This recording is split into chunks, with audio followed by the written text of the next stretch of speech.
knowledge of the truth will make us free. That's how Africans ought to be. Walking every day with the right knowledge in our. Okay, now today's subject, I want you guys to read it with me. That's why I printed this out. What's the subject for today? How the truth became a lie, and a lie became the truth. This is so important to understand. The first bullet point there says what? There's a need for discernment, right? Now, I thought that I put this passage on here. I did not, so if you have a smartphone, you can just easily go to Malachi 3 and 8 if you have a Bible program, and I encourage y'all to do that. You know, we living in 2016 now. Y'all folk don't carry Bibles no more. Okay, it's all software now. Okay, you can just pull up the software, pull up the Bible program, like I'm doing right here, right now. Okay, and click the book, and it's a lot quicker than trying to find it in your Bible. Okay, so just click the Bible program, okay, and click on the Malachi, what is it, 3 and the 18th verse. I love it, man, I love it. Only thing is, the font is so small that, but here's what it says in Malachi 3:18. Then shall you return. In fact, do you see Minister Stewart? Yes, sir. Y'all know this girl will be world famous. Y'all know that, right? People say, I want to meet that woman who reads for you. What does it say, Minister Stewart? It says, then shall you return. Then shall you return. And discern between the righteous and the wicked. Discern between the righteous and the wicked. Between him that serveth God and him that serveth him Between not. him that serves God and him that serveth God not. Now, in order for you to do that, according to the verse we just read, it takes something called discernment. Now, so that you'll understand, what does it mean to discern? It tells you right there. Let's read it together. Discern is what? The ability to understand the difference between truth and error. Did y'all hear that? The ability to understand the difference between truth and error. Yeah. That is discernment. Now understand something. To discern a thing is a faculty that resides in your spirit. Not in your soul. All right. Y'all should have heard me teach this enough times. In your spirit you have something called intellect. Yeah. In your soul, in your spirit you have something called intuition. In your soul you have something called intellect. Right. What's the difference between intuition and intellect? Intellect requires information or data to function. That's what intellect is. The information you hear, the information you read, the information you absorb by osmosis from your surroundings, that all feeds into the intellect. But in your spirit you have something called intuition, and intuition does not need information to function. All right. Intuition operates without prompting. It's automatic. It simply says yay or nay. It simply identifies truth and error. All right. Intuition is that thing in you that when you encounter a thing, your intuition says, nope. Yeah. Something is erroneous about it. Now, you don't know what is erroneous about it, but you know something is erroneous about it. That's how intuition works. Gotcha. Now, there's something called discernment. We just read about discern. What is discernment? Now, this is heavy, so check it out. What does it say? Discernment is the ability to what? Grasp and comprehend. What does it say? That which is obscure to the masses. What does the next sentence say? Discernment is the power to see what is not evident to the so-called average mind. We need to pray for discernment. We need to escalate our ability of discernment. Now, how does that happen?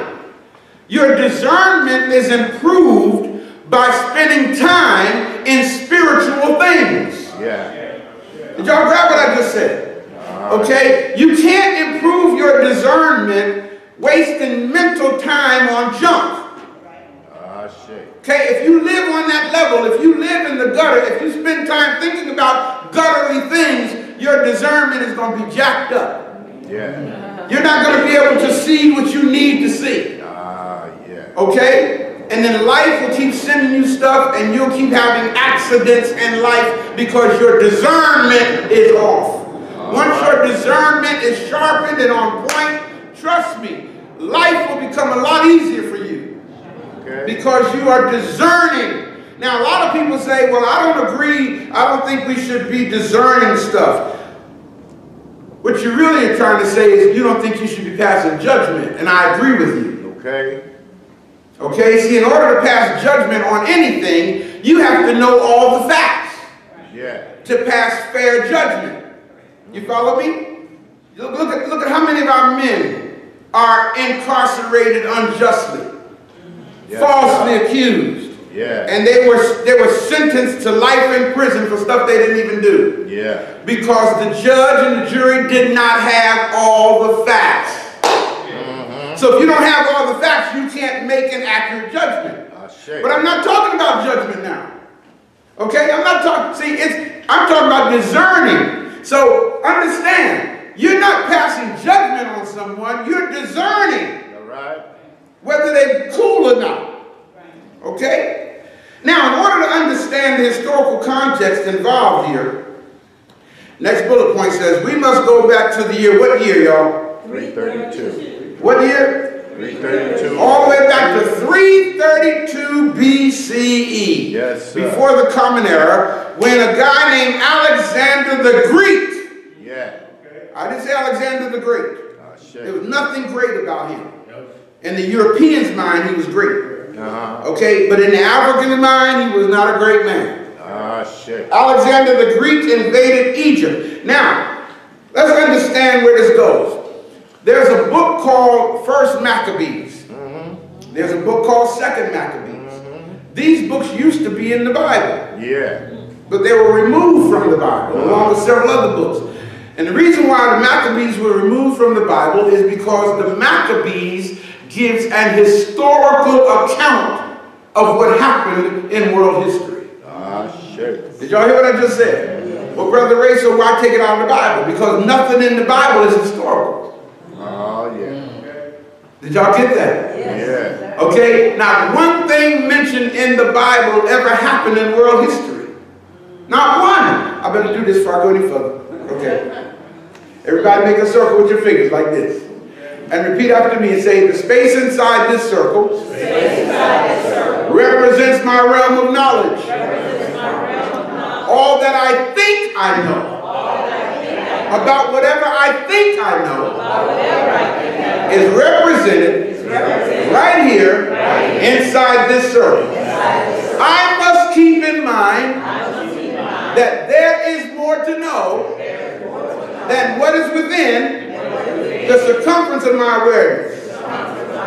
Did y'all get that? Yes, sir. Now the reason why I did that is because I just made a statement. I said nothing that mentioned in the Bible ever happened in world history. Do y'all not know that I used to be a Sunday school teacher? Yes, sir. Not just a pastor. Long before I went into ministry, I was a Sunday school teacher, right? And not only that, I was a certified evangelical teacher with the ETTA organization. That stands for Evangelical Teacher Training Association. I was a certified instructor in ETTA. And it's deep because even though I had all that under my belt, I was teaching the Bible as a history book.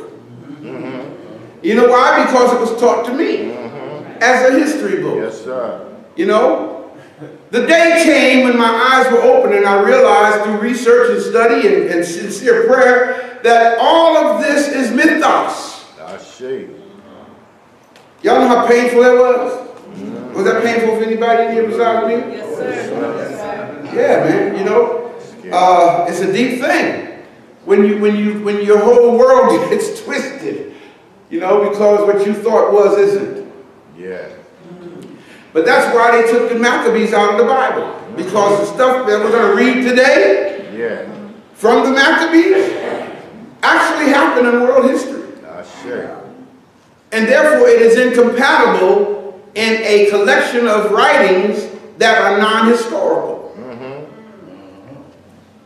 It goes on to say, in fact, let's read. In fact, I put the entire text of our today because I know y'all don't have the Maccabees. Okay, now it's really interesting because if you have a Catholic Bible, you have the Maccabees. Isn't that deep? The Maccabees is a part of a collection of writings called the Apocrypha. Okay, which means hidden books. The apocryphal writings were removed from the Protestant Bible. Still the King James Version of the Bible, still other versions of the Bible, but it was removed from the Protestant churches. And the reason for that is because once you bring in the element of historical fact, we got a problem. And you'll see that today. Let's look at the reference here, 1 Maccabees, the 1st chapter, verse 1. Over the page, on the 2nd page there. Notice what it says. It says, and it happened that after Alexander, this is Alexander the Greek, son of Philip of Macedonia, or Philip the Macedonian, who came out of the land of Chittim, had smitten Darius, the king of Persia and Medes, that he reigned in his stead, the first over what country? Greece. Thank you. Now, Greece was not the first invaders to Africa. The first invaders to our motherland were the Persians.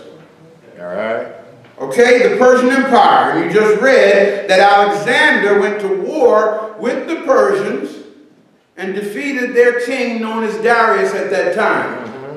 And he set himself up over the Greece Empire. Okay, back to the notes on the page. We're going to come back to the rest of the scriptures after the other reference. Notice what I have here. Read it with me. The Greco-Roman influence. Y'all see that? Let's read it together. What does it say? The Greco-Roman influence devastated the truth insomuch that God's people were robbed of their knowledge of God and given an anti-God belief system. Under Alexander's rule, everyone was required to take Greek names, the Greek language, and the Greek dress. It's important that you understand how we got into the predicament that we're in now. If you don't understand the historical backdrop behind our predicament, you'll never really understand our predicament. Y'all understand what I'm saying? So you got to understand the historical backdrop here. Now again, what year did Alexander invade Egypt? 332 BCE. I don't like giving dates of the present because it timestamps the DVD that I'm on, but for the sake of today, I want us to be sure we understand this. Here we are now in 2016 AD. And a lot of people think AD stands for after the death of Christ. It has nothing to do with Christ. Those are Latin words which simply mean Anno Domini, meaning in the year of our Lord, but not in the year of the Lord Jesus, in the year of the King when this whole calendar system came into existence. So here we are in 2016. Add to that 332. How much is that, Minister Stewart? 19 something. I'm slow today. What year? I just throw numbers at her because her 2016 add 332. That's about 2348. What is it? 48. 2348? Right. Okay, everybody repeat this after me. 348 years ago, our motherland was invaded by the Greeks. Now, you need to understand something. When the invaders came in, they snatched our story away from us. Okay? Now, how many generations do you think were born since this time? Don't even, yeah, exactly. Hundreds of generations were born in this time. So now, here these Greeks come in, rob us of our story, rob us of our history, and then all these hundreds of generations are born in the lie that the Greeks put in place. Yeah. And now the generations today honestly think that what the Greeks gave us is the truth. And they think that our African story is a lie. Yeah. How the truth became a lie. Let's read how that happened. All right? In fact, the next, let's see, the bullet point, did I finish reading that? Yes. Let's look at the next bullet point. What does it say? The Greeks. Everybody say Antiochus. Antiochus. Antiochus was, I believe, Caesar's grandson or whatever, and you'll see what he did. The Greeks, Antiochus, forced and maintained what? Everybody say cultural imperialism. Now, y'all need to understand what cultural imperialism is. It's almost like a form of racism. See, there's a thing called cultural imperialism, then there's a thing called cultural nationalism.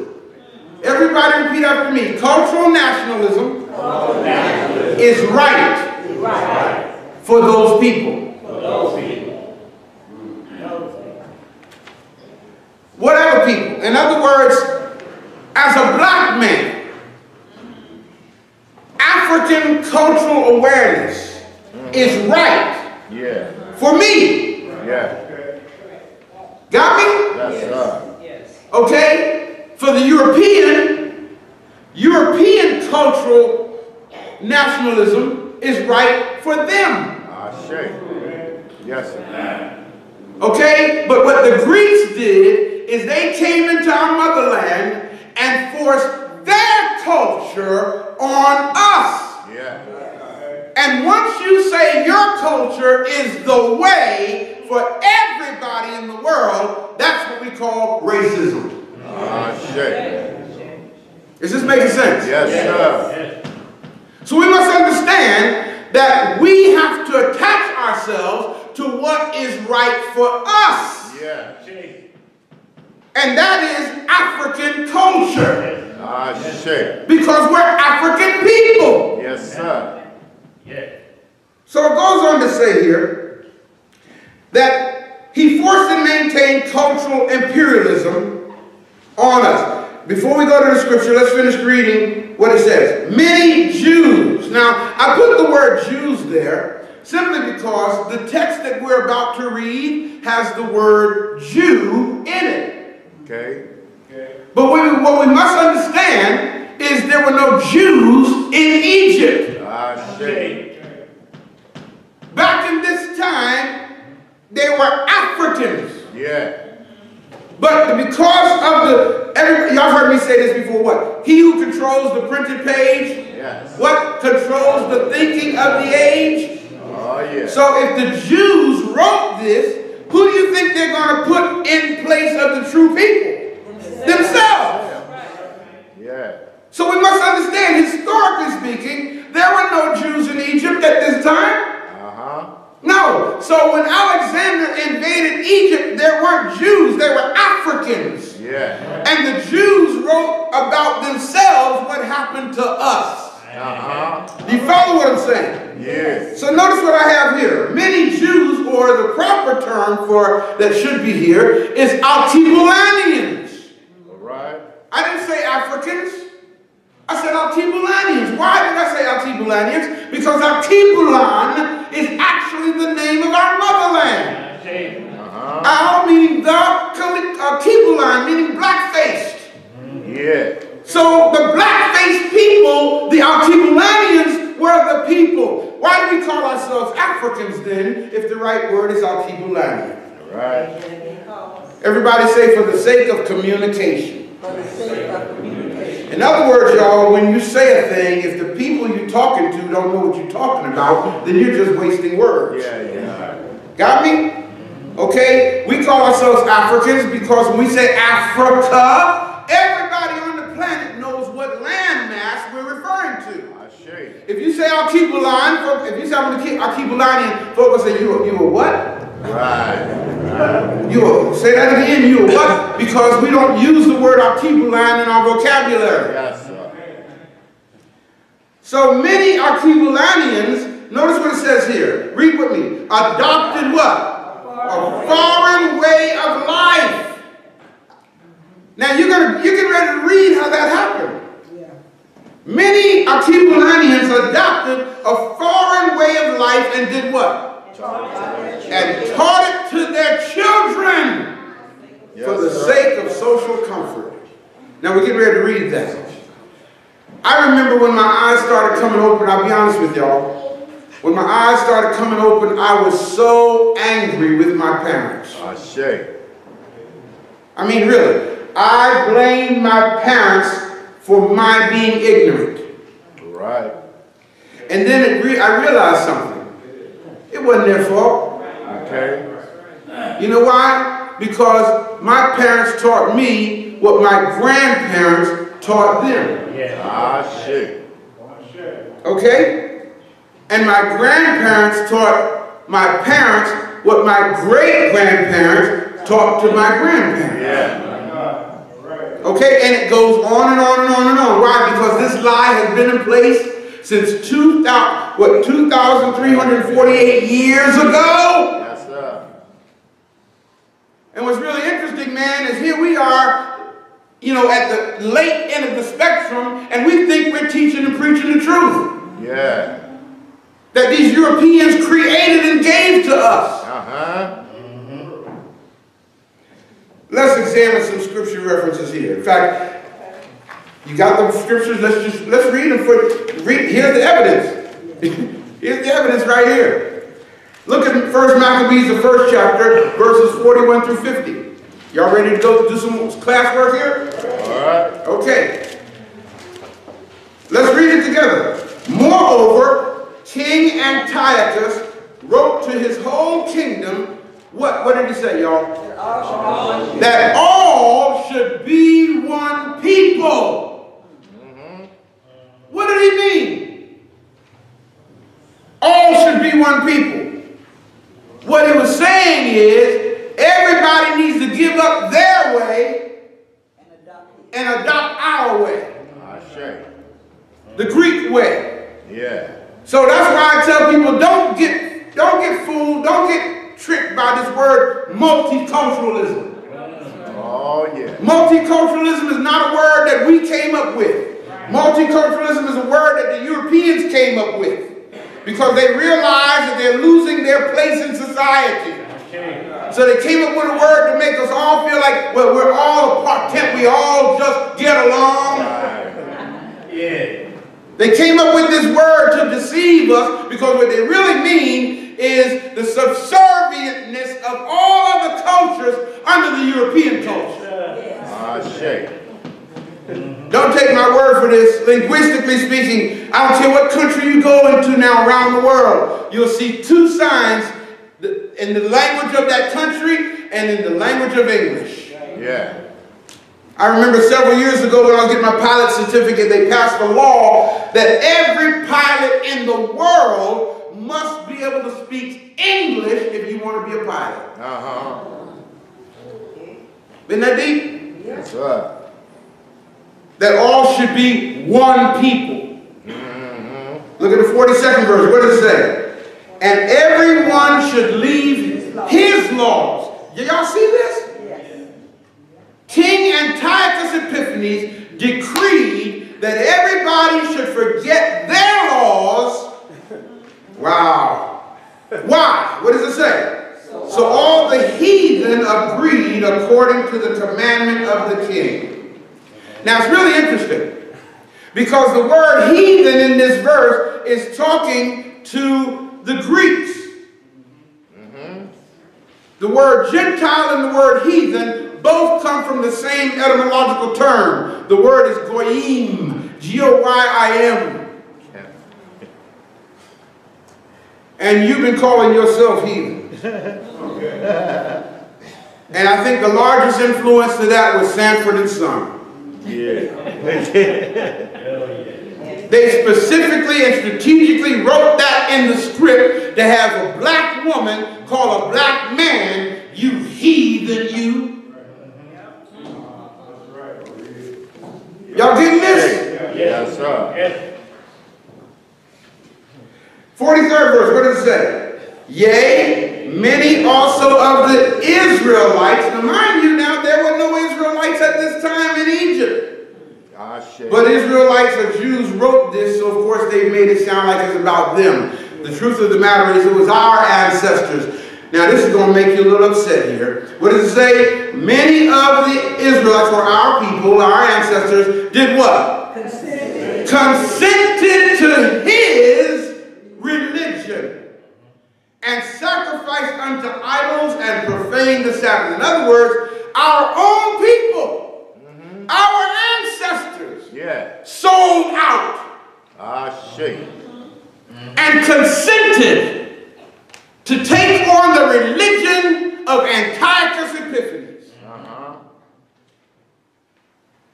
44th verse, what does it say? For the king hath sent letters by messengers unto Jerusalem and the cities of Judea, that they should follow what? The strange laws of the land. 45th verse. And forbid burnt offerings and sacrifice and drink offerings in the temple, and that they should do what, y'all? Profane their holy days and festival days. 46th verse. And what happened? And pollute the sanctuary and holy people. 47th verse. Set up altars and groves. And by the word groves here comes from the word Asherah, which means phallic symbols. That was the Greek way. They had big statues of penises all over the place. How many of you guys saw the movie Caligula? Nobody? Oh my goodness. Okay, write it down, please. What's it called? Caligula. C-A-L-I-G-U-L-A. It's a movie about the life of Caligula Caesar. Right. One of the Roman emperors. Right. Okay? Thank you, Elder, for bearing witness to that. So folks wouldn't think I was making that up. Caligula Caesar. Get the movie. Watch it. Pull it up. It may be on Netflix or whatever. And watch it so you can see the sexual climate of society back then. Bestiality. Having sex with animals. You know, having sex with an animal, and then that same man would leave the animal and go have sex with a woman. Oh, that's the kind of society they were. Some of them still are. And a lot of us are starting to take on them dumb practices. So groves and chapels of idols and sacrifice what kind of flesh? Swine's flesh. Yes. And unclean beasts. 48th verse, what does it say? That they should also leave their what? Children uncircumcised. That is not African. Circumcision came from our African ancestry. So they leave their children uncircumcised. That's a European thing, man. And make their souls abominable with what, y'all? All manner of uncleanness and profanation. Read, what does the next verse say? To the end that they might do what? Forget the law. And what else? And change all the ordinances. Y'all get this? In other words, the whole reason of this Greco invasion of our mind, of our soul, of our spirit, was so that we would forget the things that gave us our power. Yes, sir. And this didn't just happen with the transatlantic slave trade. Come on, Doc. It's been going on for millennia. Notice the 50th verse, what it says. And whosoever would what, y'all? Would not do according to the commandment of the king was what? Put to death. Now maybe you understand why a lot of our people sold out and said, yeah, we'll take on your religion. Just don't cut our heads off. Yes, sir. Notice what it says in the 2nd Maccabees, the 4th chapter, verses 7 through 16. Let's read it. But after the death of Seleucus, when Antiochus, called Epiphanes, took the kingdom, kingdom, Jason, the brother of Anias, labored underhand to be high priest. He labored underhand to be high priest. Jason wanted to be high priest. So what did he do? He got involved in illegal politicking. Notice the 8th verse. Promising unto the king by intercession 360 talents of silver. Wow. And of another revenue, 80 talents. Besides this, he promised to assign 150 more. So in other words, he paid for his office. Yes, sir. He bought his office. Okay? Wow. Look at somebody and say, you can't trust a person like that. I just thought of several friends of mine in the Church of God in Christ who just bought the office of bishop. Give enough money, man, you know. Yeah. Where did I leave off at? Besides this, he promised to assign 150 more. What did it say? If he might have what? License to do what, y'all? Set him up a place for exercise. And for the training up of youth in the fashions of the heathen, or the fashions of the Greeks. And to write them of Jerusalem by the name of Antiochene. I can't say it. Antiochians. In other words, this dude actually promised that he was going to build a stadium so that the Olympic Games could be carried out. Yeah.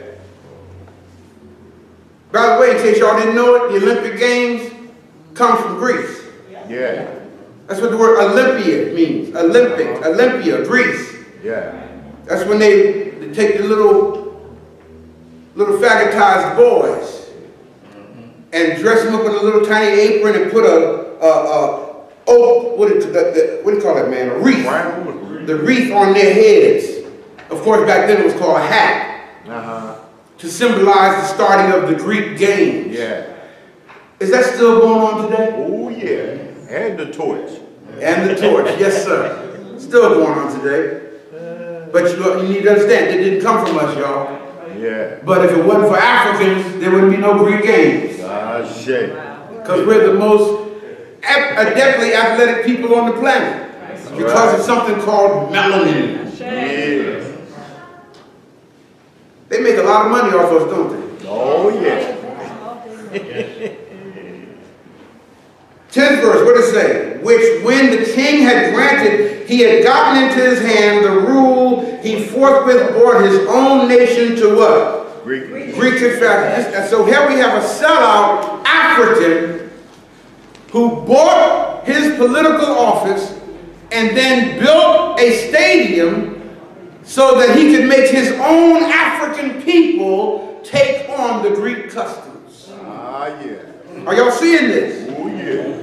11th verse. And the royal privileges granted a special favor to the Jews of the Africans by means of John, the father of Eupolemus, who went ambassador to Rome for amity and aid. He took away, and over the page, putting down the governments which were according to the law, he brought up what, y'all?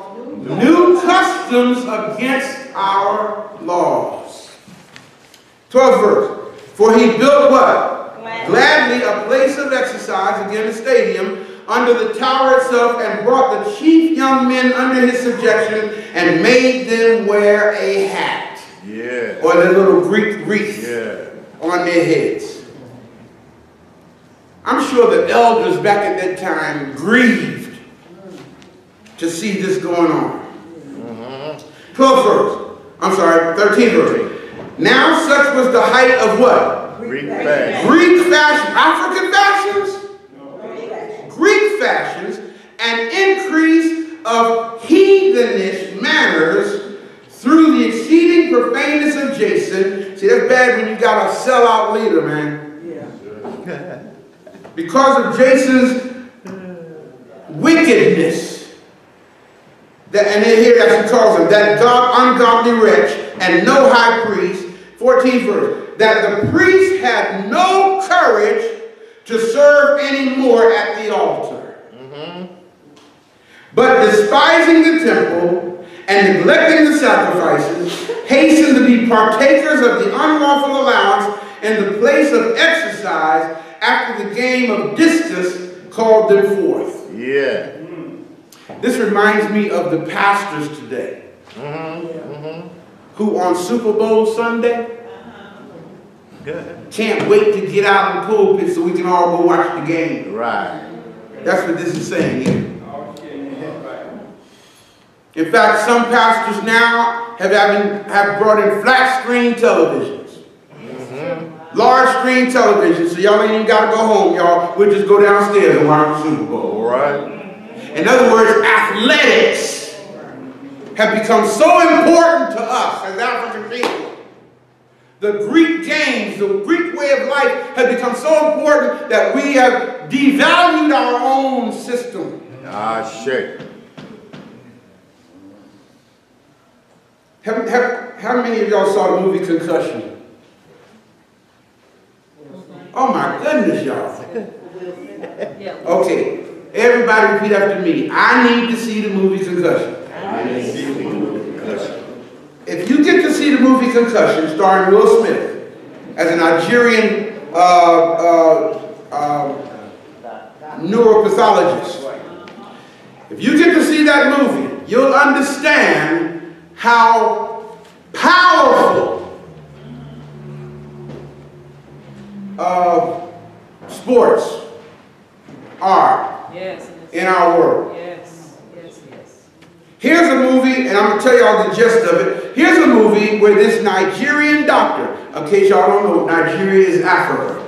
It's in Africa, right? An African doctor finds the reason, and by the way, it's a true story. It's not just it's not fictional. This actually happened. It's a true story where a Nigerian doctor found the cause of a lot of professional football players suicide and killing themselves. And while they were losing their mind and going crazy.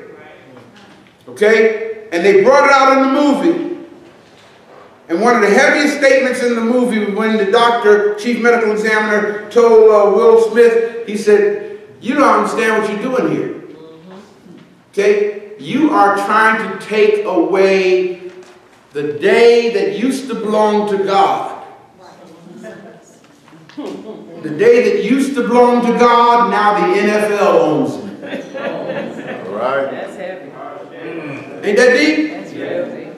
And even though the movie was proof, and the disease was called CTE, okay?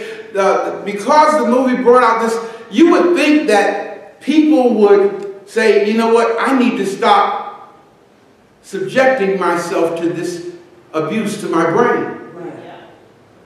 The movie came out showing evidence that playing football will kill you from the impact of the butting heads, will actually kill you. They had to slow it down one bit.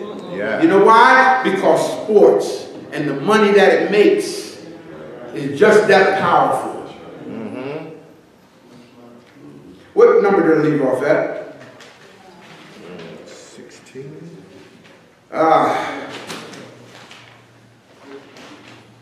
Okay. Okay, number 1, 2 Maccabees. Was that it? No, 15. Oh, we didn't get to 2 Maccabees yet. Okay, 16. By reason whereof sore calamity came upon them. Now, notice what it says here, 15 verse. Let's do that again. Not setting by the honors of their fathers. Everybody repeat after me. Because the people did not choose to remember their ancestors. And not maintain the ways of our ancestors. Okay, notice the 16th verse. By reason whereof sore calamity came upon them. Check this part out now. When we read this, remember what we have on the marquee out front, okay? It says, "For they had them to be their enemies and avengers, whose custom they followed so earnestly, and unto whom they desired to be like in all things." Are y'all getting this? In other words, they're actually saying, okay, calamity came upon these people, Okay? Simply because they took on the way of their enemy. Yes, sir. Yeah. Yes. And then not only did they take on the way of their enemy, the end says they wanted to be like them. In not some things, but in all things. Shit. Yes, sir. Come on. This is history I'm reading here, y'all. Yeah. How did we get to where we are? How did we get there? By wanting to be like our enemy. Yes, sir. By wanting to be like our oppressor. Yes, sir. That's why we have on the marquee, envy thou not the oppressor, Yeah. and choose none of his ways. That's in Proverbs. Yeah. The 3rd chapter, the 31st verse. Y'all listen, if we just did that alone, we'd be all right. Yes, sir. Yeah. Yes. We're so busy wanting to be like our oppressor, taking on the ways of our oppressor, and then have the unmitigated audacity to say, Lord, help us. Yes. All right. Why are you asking God to help you? Yes. God told you what to do. Yes. Yes, sir. God said, leave your oppressor's ways, his lifestyle, the way he thinks, the way he acts. Get rid of that out of your life. Yes, sir. Yes. If you do that, you'll be all right. Yes. Shit. Yes.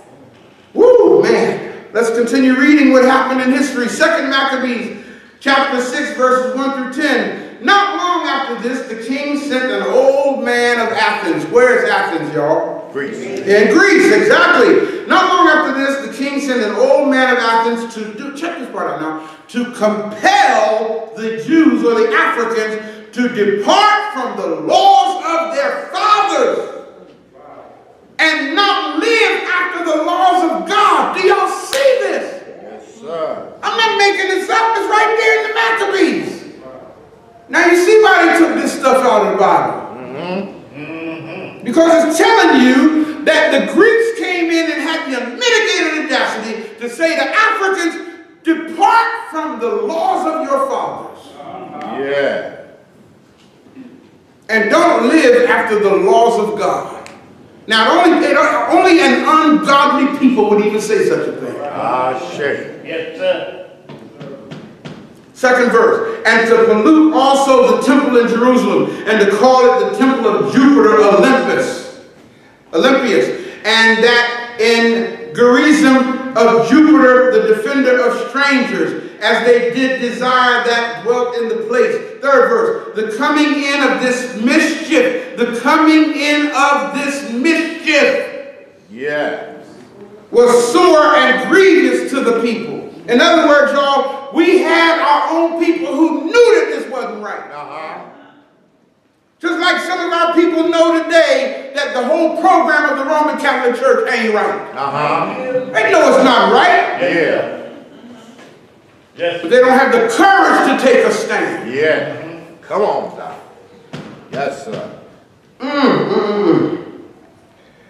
4th verse. For the temple was filled with riot and reveling by the Gentiles, the Europeans, who dallied with what? Harlots. Harlots, and had to do with what? Women. Women within the circuit of the holy places, and besides that brought in things that were unlawful. In other words, y'all, it was called orgies. Shit. I don't know if you understand the culture of these people and the historicity of why they are the way they are. In fact, y'all, they had a temple, a church called the Temple of Aphrodite. Yes, sir. Y'all know what Aphrodite is the root word of? Aphrodisiac. Aphrodisiac. Thank you, man. Yes, sir. When they had church, they had sex. Shit. You need to understand how deep this is, man.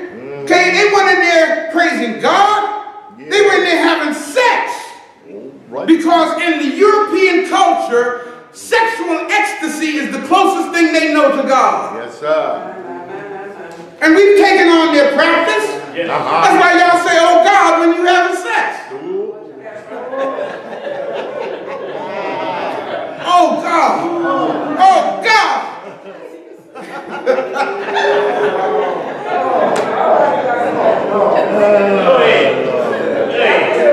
Oh boy. Major Van Buren said,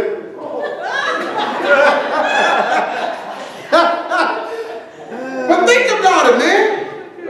It's a holy thing for them. And what's deep about it is the more crazy it gets, the closer they think they are to God. So they start doing things that comes under the category of lasciviousness. Yes, sir. Which means unbridled sex. Yeah. Whatever comes to their mind, they do it.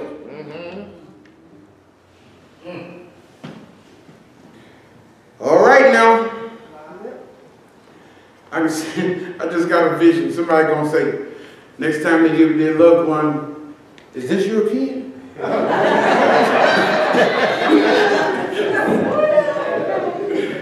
Oh man. And it goes on to say, 5th verse, and the altar was also filled with profane things which the law forbidded. 6th verse, neither was it lawful for a man to keep Sabbath days or ancient fasts or to profess himself at all to be a Jew. 7th verse, and in the day of the king's birth, every month, wow, it is deep, on the king's birthday, they were brought by bitter constraint against their will to eat of the sacrifices of the swine. And when the fast of Bacchus was kept, the Jews were compelled to go in procession to Bacchus, which was one of their pagan gods, carrying ivy. 8th verse, moreover, there went out a decree to the neighboring cities of the heathen by the suggestion of Ptolemy, or the European Pharaoh, against the Jews or against the Africans, that they should observe the same fashions and be partakers of their sacrifices, and whoso would not conform themselves to the manners of the Gentiles should be put to death. Then might a man have seen the present men of misery. Let's read this last 10th verse, because it talks about 2 elderly women who refused to comply to the Greek way of life. What happened? For there were 2 women who had circumcised their children, whom when they had openly led around the city, the babes hanging from their breasts, they cast them down headlong from the wall and killed them. Why? To make a public example of them.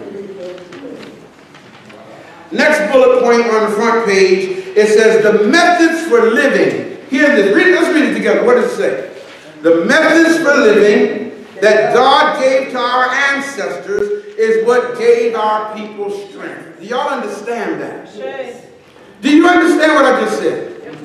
The methods for living that God gave to our ancestors is what gave us our strength. The invaders know this. And that's why they remove our practices from us. Yes, and replace them with all kind of fictitious junk. Got you calling on a ghost for power. Come on, Doc. Grab what I'm saying here. We didn't call on no Holy Ghost. Yeah. Yeah. We called on our ancestors. Ah, shit. Yes. For power. We called on nature. Yes. For power. We became one with the cosmos. Yes. For power. Yeah. They came along. I don't know if y'all remember the message I did. The caterpillar in the artificial cocoon. Yeah. For those who don't remember, let me tell you about it real quick. There was a little mouse who saw a caterpillar crawling along. And because the caterpillar was so ugly and moved so slow, the mouse didn't have any envy or jealousy about it whatsoever. Yeah. He watched the caterpillar crawl up a small tree and crawl out on a branch, and then the caterpillar started doing something. He started weaving a cocoon. And the mouse is looking at the caterpillar do this. And after he weaved the cocoon, he was inside of it, the mouse was wondering, okay, what's he going to do? Came back the next day, thing was still there. Why did he lock himself in there like that? Came back the next day, thing's still there. So, of course, a little over time, he came back and he saw the cocoon breaking open. And as the cocoon was breaking open, this beautiful wing came out.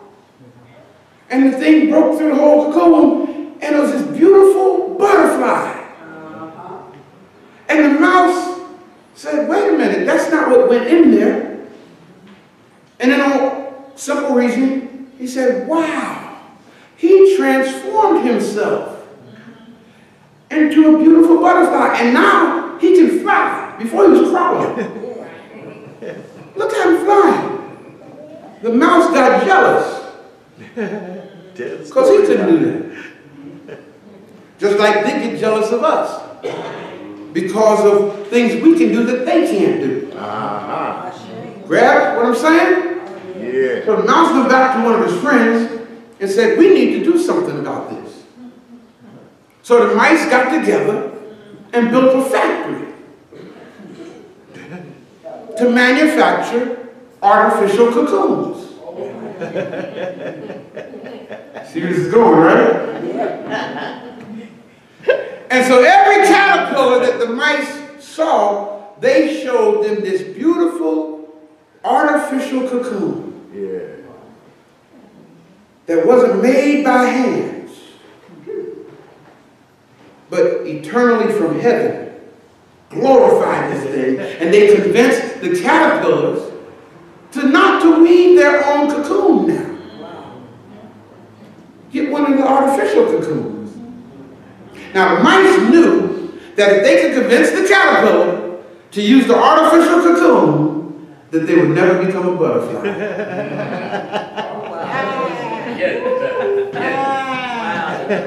You got it? And that's what has happened to us. Yes. Yes. They came into Africa and saw our spirituality and saw our power that came from that spirituality, and they got their minds together and said, let's fabricate an artificial cocoon called Christianity, called religion for these people, and tell them that all they got to do is accept the teachings of our artificial cocoon. And they would have eternal life and all the power they need to look at us. We have not been becoming butterflies, y'all. We haven't taken wings and taken flight like we can because we are busy in an artificial cocoon. Say that. We were forcefully removed from the ways of our ancients unto an evil culture and manner of worship. And it's really deep, y'all, because we think we know the truth. I grieve today because my grandmother died in a lie. I'm glad God saw her heart. And the only comfort I have is in knowing that God in His justice, God in His righteousness, had mercy on her intent. Am I making sense? Yes, sir. Because her practice was wrong. She thought it was right, but her practice came from the Roman Catholic Church. My mother, my grandparents, my family members who were practicing that lie, thinking that it's going to get them to have butterfly wings.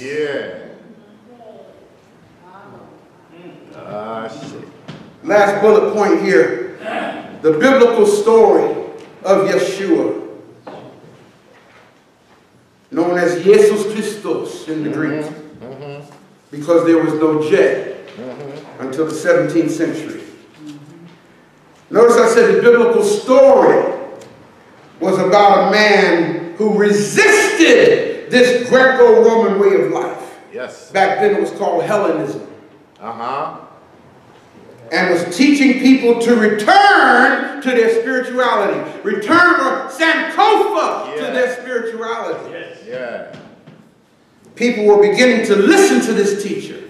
Now, of course, this is a story, but there's a lesson to be learned in it. If you go to your Bible program and pull up John the 11th chapter, I want y'all to see what got him killed. John 11 chapter, verse 47 through 43. How many of y'all were ever taught that Jesus died for your sins? Y'all taught that? Well, I want you to read the Bible with me today and see if that's true. People were beginning to listen to him, and he became a threat to the program of control. And what is that program? Religion.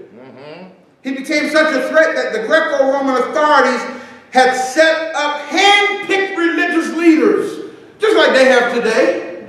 Yes, sir. And this teacher was a threat to them. I'll never forget when they said about me, they used the word nigger back then. They said, this nigga done come here. This is what preachers here said. Yeah. This nigga done come here and talk this stuff. Ain't nobody heard nothing like this before. Yeah. Ain't nobody heard this stuff before. Where you get this stuff from? Where everybody can get it from.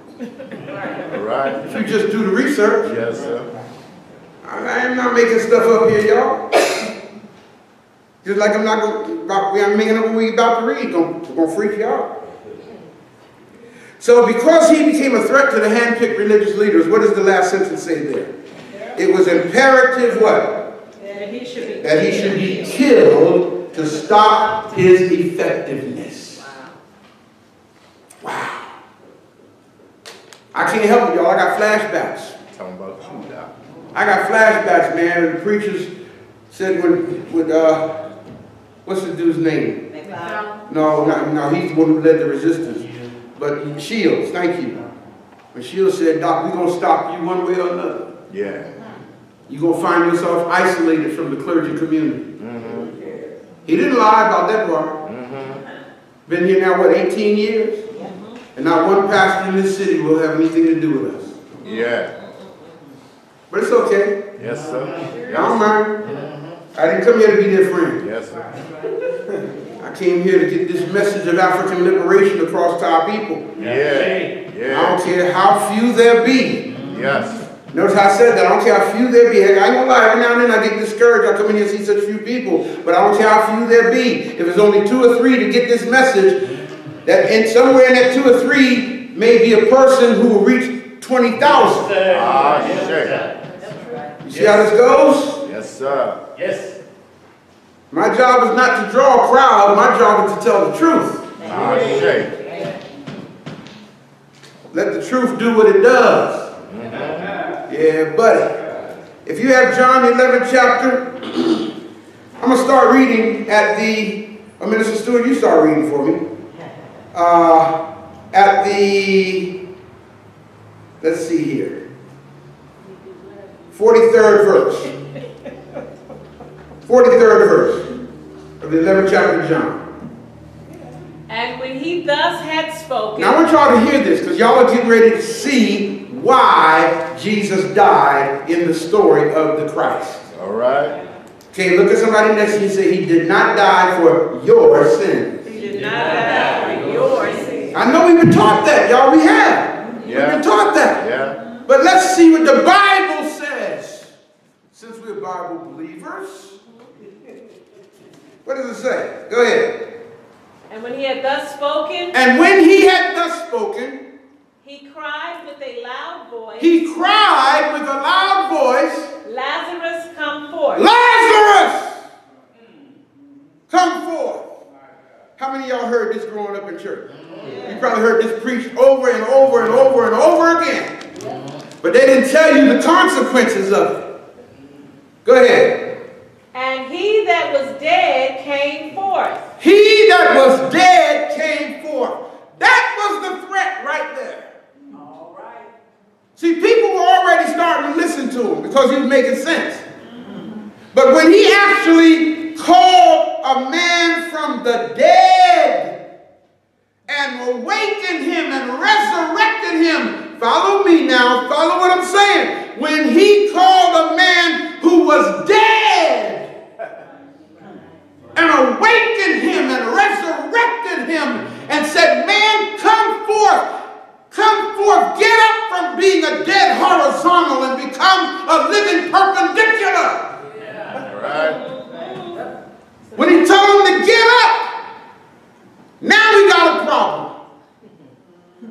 Because this man is raising the dead. Uh-huh. No other preacher of that time had done that. All right.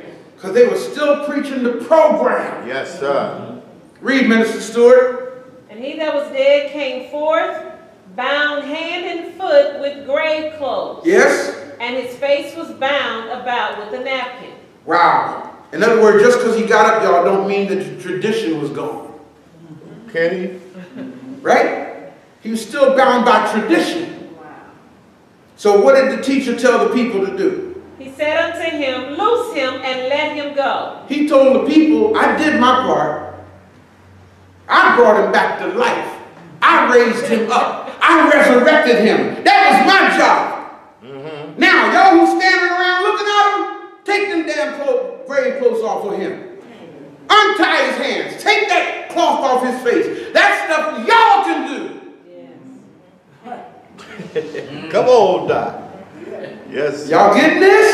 Yes. Go ahead. Then many of the Jews which came to Mary and had seen the things which Jesus did believed on him. Many of the Jews began to believe on him. Uh-oh. Go ahead. But some of them went their ways to the Pharisees. Uh-oh. And told them what things Jesus had done. Wait, now some of the people went to the religious leaders and said, this man over here is doing stuff y'all need to do something about. Right. So what happened? Then gathered the chief priests. And the Pharisees. And said, what do we? They called a council together, y'all.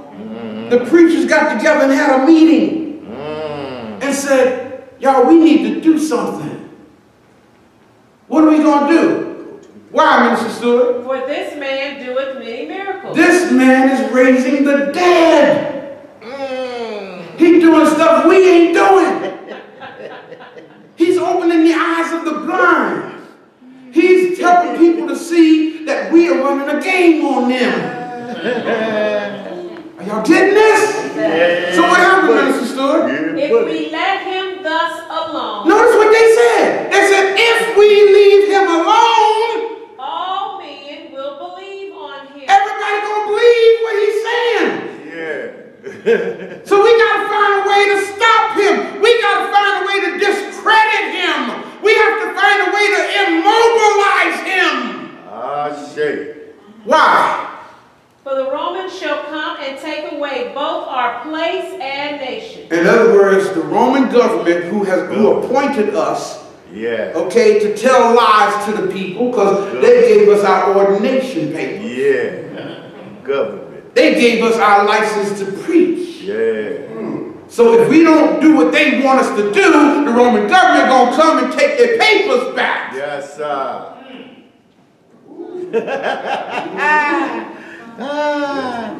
I had a flashback again.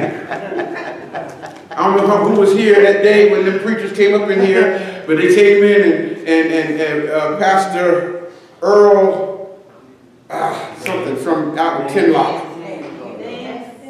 Can't remember his name. No, not Nancy. Miller, Earl Miller.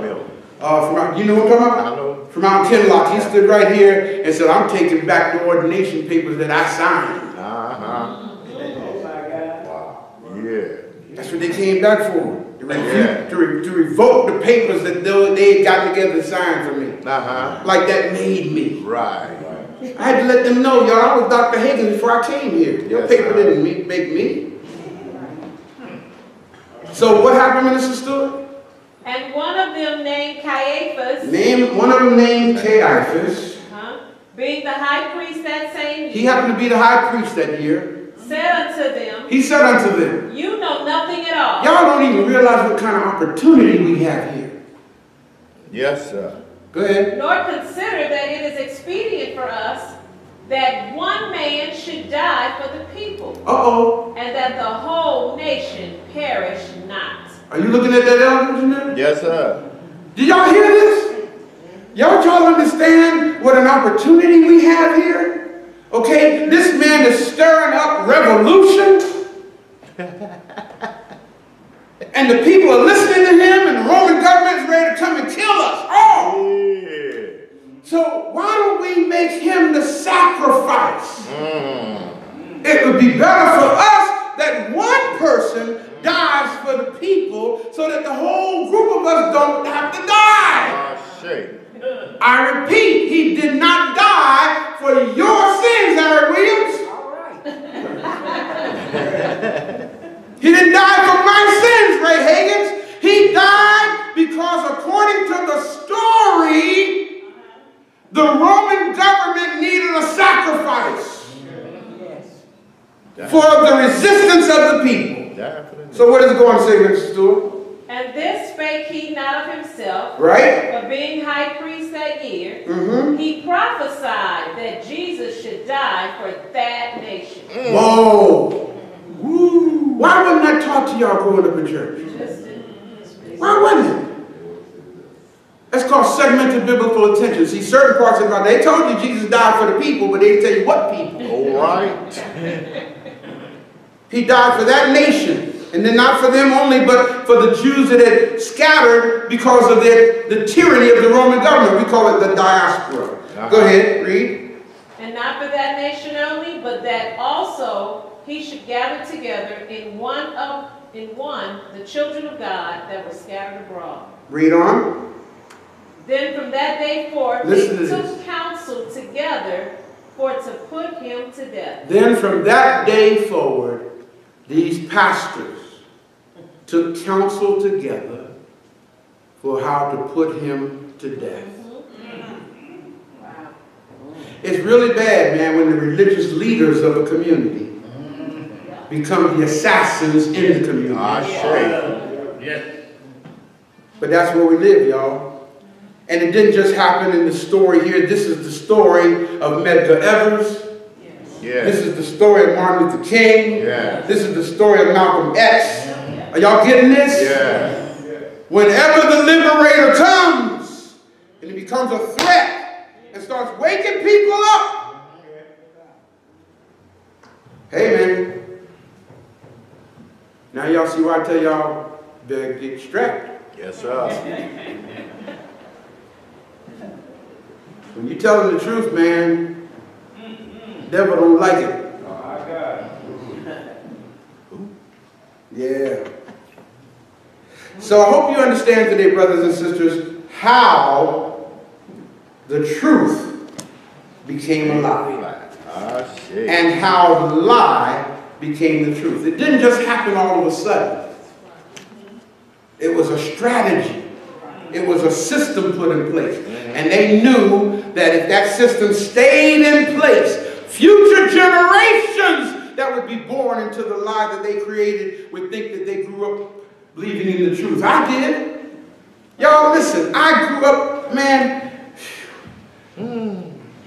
I used to sing this song. You can't make me doubt him. You can't make me doubt him. You can't make me doubt him in my heart. Oh, you can't make me doubt him. Why? I know too much about him. You can't make me doubt him in my heart.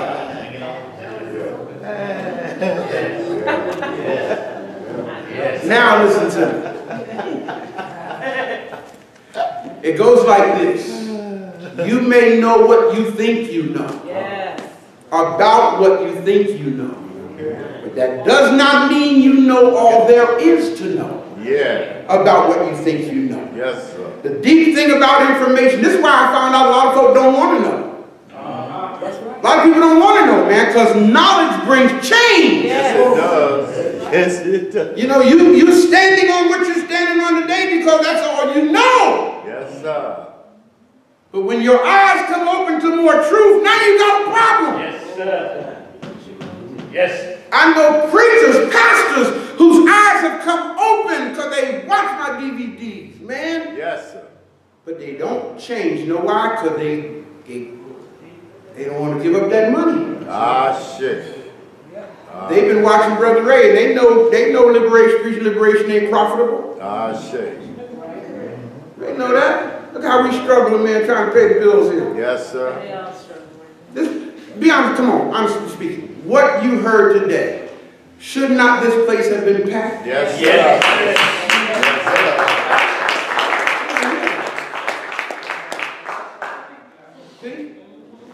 don't want to hear that.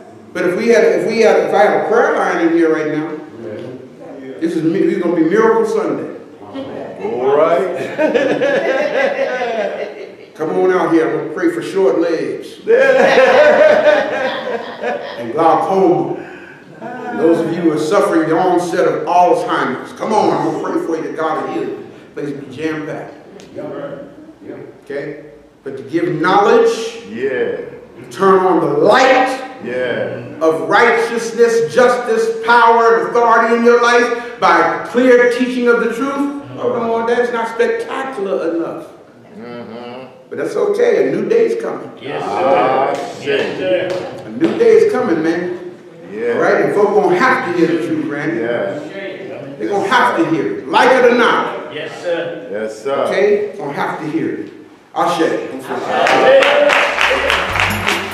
Knowledge of the truth will make us free. That's how Africans ought to be. Living every day in the power of our mind. The knowledge of the truth will make us free. That's how Africans ought to be. Walking every day with right knowledge in our mind. The knowledge of the truth will make us free. That's how Africans ought to be. Living every day in the power of our mind. The knowledge of the truth will make us free. That's how Africans ought to be. Walking every day with right knowledge in our mind. Everybody repeat after me. I gotta be free. I gotta be free. You and me. You and me. We must be free. We must be free. Africa and Africans must be free. We gotta be free. We gotta be free. You and me. You and me. We must be free. We must be free. Africa and Africans must be free. We gotta be free. We gotta be free. You and me. You and me. Oh, we must be free. We must be free. Africa and Africans must be free. We gotta be free. We gotta be free. You and me. You and me. We must be free. We must be free. Africa and Africans must be free. We're gonna be free. We're gonna be free. Oh, you and me. Oh, you and me. Oh, we must be free. Oh, we must be free. Africa and Africans must be free. We gotta be free. We gotta be free.